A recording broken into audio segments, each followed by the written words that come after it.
ప్రభు యొక్క ఘనమైన నామాన్ని బట్టి ప్రతి ఒక్కరికి వందనాలు చెల్లిస్తూ ఉన్నాను. ఈ ఉదయకాలాన్ని మలాకి గ్రంథము 4వ అధ్యాయము 2వ వచనం. అయితే నా నామమందు భయభక్తులు గలవారకు మీకు నీతిసూర్యుడు ఉదయించును.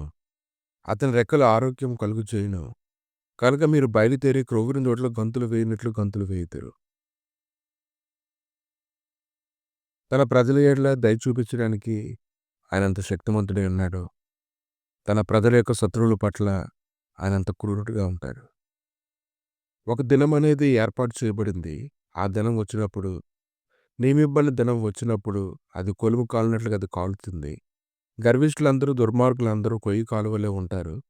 వారిలో ఒకడికి వేరైనను చిగురైనను లేకుండా రాబో దినము అందరినీ కాల్చివేయని సైన్యములకు అధిపతికి యెహోవా సెలవిచ్చున్నాడు. కనుక ఆయన దయగల వారికి దయ చూపించేవాడుగా ఉంటాడు.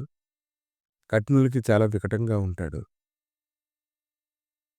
కనుక ఆయన సెలవిస్తున్న విషయం ఏంటంటే, ఈరోజు నీతిమంతులైనటువంటి అనేక మందిని ఆయన పోగు చేసి, వారిని బలపరిచి, వారి కృప చూపించి, వారు పడుతున్నటువంటి ప్రతి విధమైన ప్రయాసలన్నిటిలో నుంచి వారిని విడిపించి, వారిని ప్రత్యేకపరచడానికి, వేరు చేయడానికి, మహిమకరంగా మార్చడానికి ఆయన శక్తిమంతుడై ఉన్నాడు.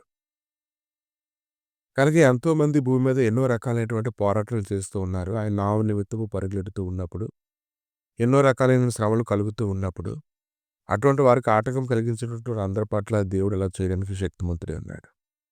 హెబ్రీయులకు రాసిన పత్రిక 12వ అధ్యాయము 28, 29 వచనం. అందువల్ల మనము నిశ్చలమైన రాజ్యము పొంది దైవ కృప కలిగి ఉందము. ఆ కృప కలిగి వినయ భయభక్తులతో దేవునికి ప్రీతికరమైన సేవ చేయదము. అనగా మన దేవుడు దహించి అగ్ని అయి ఉన్నాడు. కనుక ఆయన శక్తిమంతుడై ఉన్నాడు. ఆయన ప్రేమస్వరూపై ఉన్నాడు. ప్రేమ మీద నిలిచిండు వాడు దేవుని మీద నిలిచి ఉన్నాడు. దేవుడు వాని మీద నిలిచి ఉన్నాడు.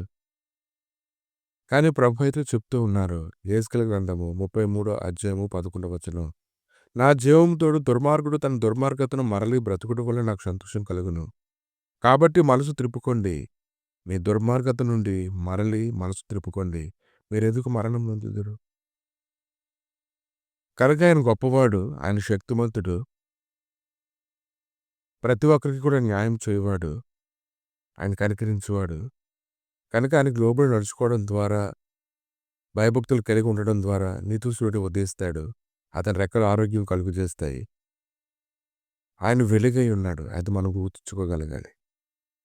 కనుక ఎంతమంది అయితే అనేక రకాలైనటువంటి శ్రమలను బట్టి ఆరోగ్యాన్ని పోగొట్టుకుంటూ ఉన్నారు, వేదన చెందుతూ ఉన్నారు, రకరకాల ఇబ్బందికరమైన పరిస్థితుల్లో జీవిస్తూ నిట్టూర్పులు విడుస్తూ ఉన్నారు, అటువంటి వారందరికీ సంపూర్ణమైన విడుదల అనుగ్రహించడానికి శక్తిమంతుడని ఉదయకాలాన్ని వాగ్దానం చేస్తూ ఉన్నాడు. ప్రభువే మీకు నీతిసూర్యుడిగా ఉంటారు. మీకు వెలుగుగా ఉంటారు. నీ వెలుగు ఎప్పటికీ ఆరిపోదు. ఆయన సన్నిధి నిరంతరం నీకు తోడుగా ఉండి నిన్ను నడిపిస్తుంది. ప్రభువా, మీ దయగలిగిన హస్తాలకు తండ్రి, ఉదయకాలాన్ని లేఖనాలు వింటున్నటువంటి వారిని అప్పగిస్తుండగా, వారికి నువ్వు ఏర్పాటు చేసినటువంటి దినములో ప్రభువా వారు సంతోషించినట్లుగా కృప దయచేస్తున్నందుకు వందనాలు. నువ్వు సహాయం అనుగ్రహిస్తుండగా ప్రభువా, ఆ సహాయాన్ని బట్టి నెమ్మది నొందడానికి గాను కృప దయచేసి, దుఃఖము నిట్టూర్పు వారి జీవితంలో లేకుండా ఉన్నట్లుగా వారి శత్రువులను దర్శించి, మీరే మహిమగంత ప్రభువాలు పొందమని యేసుక్రీస్తు నామములు అడిగి వేడుకుంటున్నాము తండ్రి. ఆమేన్.